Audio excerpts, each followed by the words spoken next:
Shalom et bienvenue dans ce média Kinenges Ministries. Nous bénissons le Seigneur qui nous donne la force, mais surtout le privilège de prendre cette nouvelle envolée spirituelle.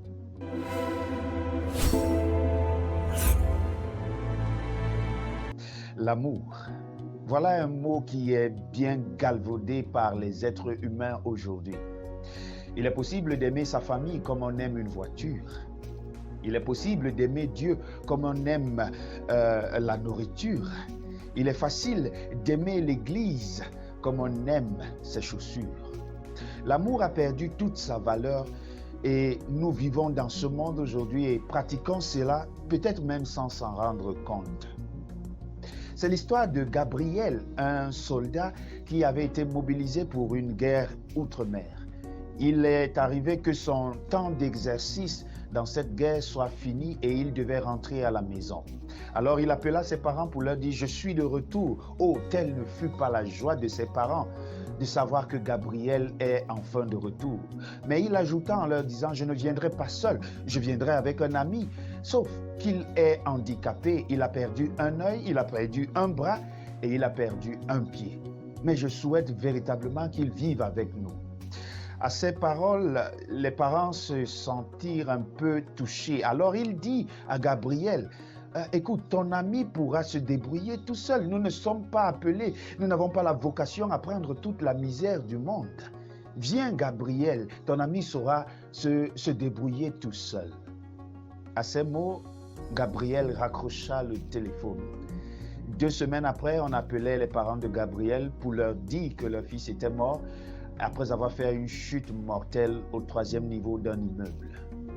Les parents se sont rendus à San Francisco, là où était Gabriel, et arrivés à la morgue, ils ont fait cette découverte.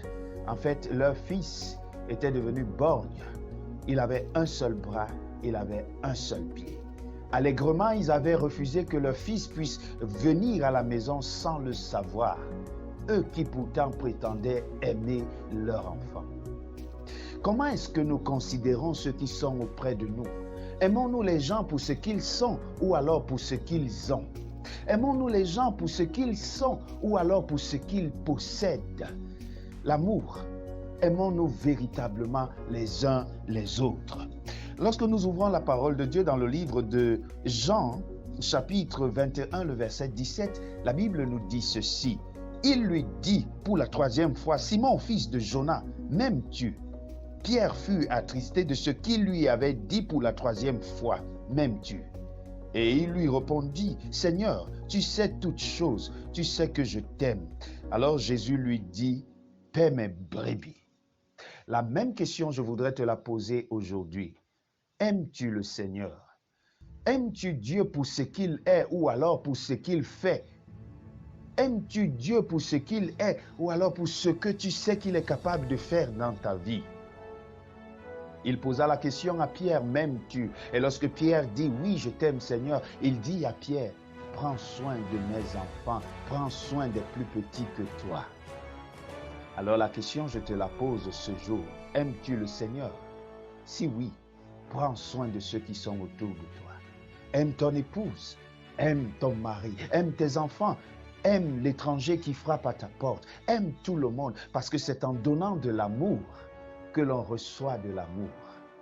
Car le Seigneur a tant aimé le monde qu'il a sacrifié son Fils unique. Que cela soit écrit dans ton testament un jour. Car ma sœur telle, car mon frère X ou Y a tant aimé le monde qu'il s'est dévoué à la tâche tous les jours de sa vie. Qui que tu sois, tu peux aimer de tout ton cœur pour la gloire du Seigneur. Prions.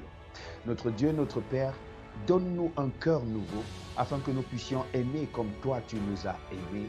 Au nom de Jésus-Christ. Amen. Qu'il en soit ainsi dans ta vie. Shalom.